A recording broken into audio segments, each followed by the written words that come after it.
आंख में आंख डाल के बात कर। अगर 56 इंच की छाती है तेरी तो आ हमारे बॉर्डर पे बैठ, जनता के सामने बता देश को कौन खालिस्तानी, कौन आतंकवादी, कौन अपराधी, और तेरी हकीकत भी देखेगा देश कि तू किसान हितैषी है या जुमलेबाज झूठा है। देश जब बेवकूफ था, जब आपने भाषण देके देश को गुमराह किया और आपको देश ने प्रधानमंत्री बनाया। आज प्रधानमंत्री का चरित्र पूरा देश दुनिया जान गई है, दुनिया में आलोचना हो रही है इस व्यक्ति की। अरे कहाँ 56 इंच की छाती, MSP पे कानून बना दे। इतना ही बुजुर्गों की चिंता ना करें, अपनी चिंता करो, अपनी चिंता करो, बुजुर्गों की चिंता मत करो। कितना अत्याचार और कितना जुल्म कर रहे हैं देश के किसानों पे ये प्रधानमंत्री है। FIR कर रहे हैं, उनको पकड़ के कैसे कैसे पीटा जा रहा है, और मैं संसद में बैठ के घड़वाली आंसू बहा के देश को बेवकूफ समझ रखा है क्या। एक साथ ट्वीट आए हैं, जरूर ये दबाव में ट्वीट किए गए हैं। राज्यसभा सांसद रहा है सचिन तेंदुलकर, कभी भी भारत की अर्थव्यवस्था के बारे में इसने ट्वीट नहीं किया। कभी भी हमारे देश की अर्थव्यवस्था डूब गई, बेरोजगारी बढ़ रही है, भुखमरी बढ़ रही है, कभी सचिन तेंदुलकर ने ट्वीट नहीं किया। भारत रत्न है ये।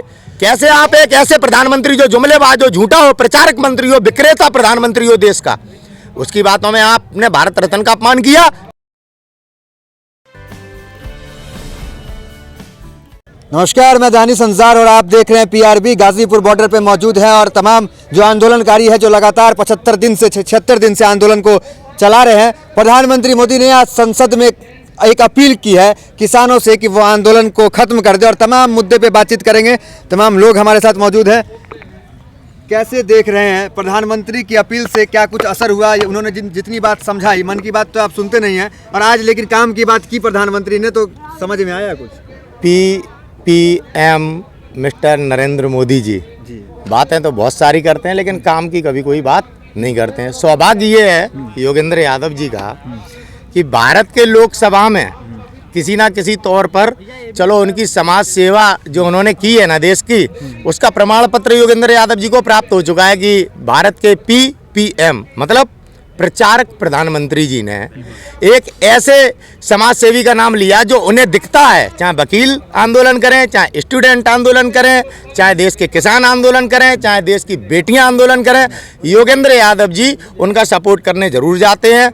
उनने जो देश के नागरिकों की आवाज़ को उठाने का कार्य किया है, चाहे देश में कहीं पर भी जाए, आज उन्हें प्रमाण पत्र मिल चुका है। अच्छा, अगर आज उन्हें टारगेट किया है प्रधानमंत्री जी ने, अब उस टारगेट के हिसाब से उन्होंने अपने गले में झांक के नहीं देखा।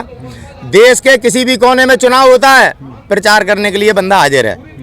अपने देश में जोड़ो, अमेरिका में चुनाव आता है तो वो अमेरिका में भी प्रचार करने जाता है। वो आदमी एक समाज सेवी पर संसद में टिप्पणी कर रहा है, ये देश के नागरिकों को समझना चाहिए। हो सकता है जो अगला चुनाव पाकिस्तान में हो, प्रधानमंत्री मोदी जी का कैंडिडेट हो कोई ना कोई, तो वो प्रचार करने पाकिस्तान पहुंच जाए, कोई पता नहीं है। आप देखिए, इससे पहले कई प्रधानमंत्री हुए, जब राज्यों के चुनाव होते हैं तो आपने देखा देश के प्रधानमंत्री को प्रचार करते हुए। इससे पहले कभी मनमोहन सिंह जी को देखा कि बंगाल में चुनाव हो रहा हो तो वो प्रचार करने गए हों, यूपी में चुनाव हो रहा हो तो मनमोहन सिंह जी प्रचार करने आए हों? ऐसा कभी आपको देखने को नहीं मिला होगा, बहुत कम। अगर कभी कभार कोई बात हो मुद्देशील तो पहुँच गए हों। हमारे प्रधानमंत्री जी 18 घंटे काम करते हैं और प्रचार उससे भी ज़्यादा करते हैं। 18 घंटे अगर ये परिश्रम ना कर रहे होते तो शायद आज देश बहुत अच्छी परिस्थितियों में होता। 18 घंटे परिश्रम करते करते GDP गिरा दी, 18 घंटे परिश्रम करते करते कभी भी सेना पे कोई हमला कर देता है। अपील को नहीं मानेगा प्रधानमंत्री, कहते हैं कि अब आंदोलन खाली। अरे यार, वो कुछ भी कहता है, उसके कहने का क्या मतलब है? अगर इतना ही बुजुर्गों की चिंता ना करें, अपनी चिंता करो, अपनी चिंता करो, बुजुर्गों की चिंता मत करो। कितना अत्याचार और कितना जुल्म कर रहे हैं देश के किसानों पे ये प्रधानमंत्री है। FIR कर रहे हैं, उनको पकड़ के कैसे कैसे पीटा जा रहा है, और मैं संसद में बैठ के घड़वाली आंसू बहा के देश को बेवकूफ समझ रखा है क्या। देश जब बेवकूफ था, जब आपने भाषण देके देश को गुमराह किया और आपको देश ने प्रधानमंत्री बनाया। आज प्रधानमंत्री का चरित्र पूरा देश दुनिया जान गई है, दुनिया में आलोचना हो रही है इस व्यक्ति की। अरे कहाँ 56 इंच की छाती, MSP पे कानून बना दे, चले जाएंगे हम। कहाँ गई 56 इंच की छाती? तुम्हें भारत की पृथ्वी, हमारी खेती बेचने का कोई अधिकार नहीं है। आप देश किस अधिकार से बेच रहे हो? क्योंकि कुछ नामर्द हैं जो अपने घरों में पड़े हुए हैं, वरना हमारा भारत, किसी प्रधानमंत्री को अधिकार नहीं कि आप हमारे भारत की राष्ट्रीय संपत्ति को बेच दें। अब देश में जन क्रांति आ गई है, आगे आने वाले दिनों में मुंह छुपाने को जगह नहीं मिलेगी भारत में। यहाँ तानाशाही नहीं चलेगी, यहाँ तानाशाही नहीं चलेगी।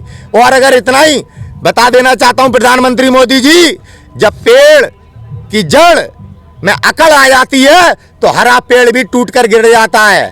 अगर पेड़ की जड़ में आज मोदी की अकड़ इन समस्त भारतीय जनता पार्टी के नेताओं को नामुस्त कर देगी, मिट्टी में मिला देगी, इन्हें वोट तो छोड़ो पानी नहीं मिलेगा। प्रधानमंत्री कहते हैं हम पानी नहीं मिलेगा, एक फोन कॉल की दूरी पे है, बातचीत के लिए तत्पर है, तो फिर आकर में किसान है या प्रधानमंत्री? गुमराह करना काम है। इतनी बार गए किसान मिलने, क्या किया? केवल बेवकूफ बनाया देश की जनता को कि हम बातचीत कर रहे हैं, कोई समस्या का समाधान निकला? आज जब आज देश का किसान आपसे आंख में आंख मिला के बात कर रहा है तो भाग रहे हो, अपराधी खालिस्तानी तरह तरह से किसान को अपमानित कर रहे हो। आंख में आंख डाल के बात कर। अगर 56 इंच की छाती है तेरी तो आओ हमारे बॉर्डर पे बैठ, जनता के सामने बता देश को कौन खालिस्तानी, कौन आतंकवादी, कौन अपराधी, और तेरी हकीकत भी देखेगा देश कि तू किसान हितैषी है या जुमलेबाज झूठा है। आना, किसी ने मना किया? देश का प्रधानमंत्री है भाई, आ चैलेंज है तुझको। नहीं इतना अरे चैलेंज है, हमें अपराधी कहने के लिए नहीं प्रधानमंत्री बनाया था। चैलेंज है, क्यों? हमारे बीच आए ना, हमारे बीच आए ना, कीलें लगाने से राष्ट्रवाद पैदा नहीं होता है। जब वोट ले रहे थे तब पैर धो रहे थे, आज आतंकवादी कह रहे हो। आओ ना, आप देश के प्रधानमंत्री हो, आओ आप। वहां पे संसद में बिल पे चर्चा होनी थी, योगेंद्र यादव की चर्चा कर रहे हो आप। आओ आप दिखाओ कितने महान हो, पूरी दुनिया देखे कि प्रधानमंत्री मोदी आए गाजीपुर बॉर्डर पे और 40 संगठन है यहाँ पे, पूरी भाजपा को लाकर बैठा लो, लाइव टेलीकास्ट करो पूरे देश में, मालूम पड़ जाएगा तुम कितने पानी में हो और तुम्हारी क्या सच्चाई है, पूरा देश देख लेगा। वो कह रहे हैं कि जो लोग छोटे किसान है, जिसके पास 2 एकड़ से कम की जमीन है, वैसे 12 करोड़ किसान की चिंता नहीं करे सरकार, इसलिए चिंता करके कानून लाया। किसान की चिंता कर रहे हो तो स्वामीनाथन की रिपोर्ट ठोको और एमएसपी पे कानून बना दो। हमें ये कानून नहीं चाहिए जो उद्योगपतियों के घर में जाके हम घंटी बजाएं और वो ना हो और हमारा पेमेंट ना हो, जैसे गन्ना किसानों का पेमेंट नहीं होता है। मर जाएगा देश का गरीब, मर जाएगा आम नागरिक, महंगाई का शिकार हो जाएंगे वो लोग जो नौकरियां कर रहे हैं, अपना पेट ही भर पाएंगे अपनी कमाई से, बच्चों को नहीं पढ़ा पाएंगे। इस तरीके से आप भी अडिग रहिएगा, सरकार भी अडिग रहेगा, तो फिर कैसे आगे? सरकार है अडिग, किसान तो केवल उनसे ये दुआ कर रहा है कि आप बिल वापस ले लो। अडिग है सरकार। सरकार के अंदर ऐसा कौन सा चोर बैठा है जो सरकार आज अपने इन किसानों की बातों को नजरअंदाज कर रही है, जब किसान कह रहा है हमें नहीं चाहिए बिल। देश वैसे भी भुखमरी पे है, आप मत दो ना बिल, और चीजें देखो, बेच क्यों रहे हो हमारी देश की कंपनियां। चलिए ठीक, धन्यवाद बातचीत के लिए। महाराष्ट्र सरकार इस पे कार्रवाई कर रही है कि ट्वीट सरकार के दबाव में या सरकार द्वारा करवाया गया, तो ये जांच होगा, क्या लगता है कुछ? अरे होना चाहिए जांच। एक साथ ट्वीट आए हैं, जरूर ये दबाव में ट्वीट किए गए हैं। राज्यसभा सांसद रहा है सचिन तेंदुलकर, कभी भी भारत की अर्थव्यवस्था के बारे में इसने ट्वीट नहीं किया, कभी भी हमारे देश की अर्थव्यवस्था डूब गई, बेरोजगारी बढ़ रही है, भुखमरी बढ़ रही है, कभी सचिन तेंदुलकर ने ट्वीट नहीं किया। भारत रत्न है ये। और नरेंद्र मोदी की आलोचना आज पूरी दुनिया में हो रही है, उनका अधिकार है, आप नहीं छीन सकते। उन्होंने जो बोला सत्य बोला, अगर मेरे देश के खिलाफ झूठ बोलते तो हम भी आलोचना करते। उन्होंने हमारे भारत के लोकतंत्र की जो आज हालत है उस विषय में उन्होंने वास्तविकता को लिखा है। अगर वो हमारे देश का अपमान करते तो हम भी उन्हें जवाब देते, रिहाना हमारे लिए कोई तोप नहीं है। लेकिन उन्होंने वो सच बोला जो वास्तविकता है, पूरी दुनिया कह रही है। केवल इन कुछ टुच्चे भाजपाइयों और संघियों के अलावा और अंधभक्तों के अलावा इन अंधभक्तों ने और भाजपाइयों ने कभी सत्य की बात की है? लेकिन एक नाम नहीं है ना, कई बड़े महान अक्षय कुमार जैसे अभिनेता। अरे अक्षय कुमार को कौन गिनता है यार, ये तो बॉलीवुड के लोग हैं। कल अपने हैप्पी बर्थडे में बुला के नचवा लियो, इनसे पैसा देने की हिम्मत होनी चाहिए। बिना पैसे के नाचेंगे हमारी सरकार आने के बाद, आई समझ में, पैसे देने की हिम्मत होनी चाहिए।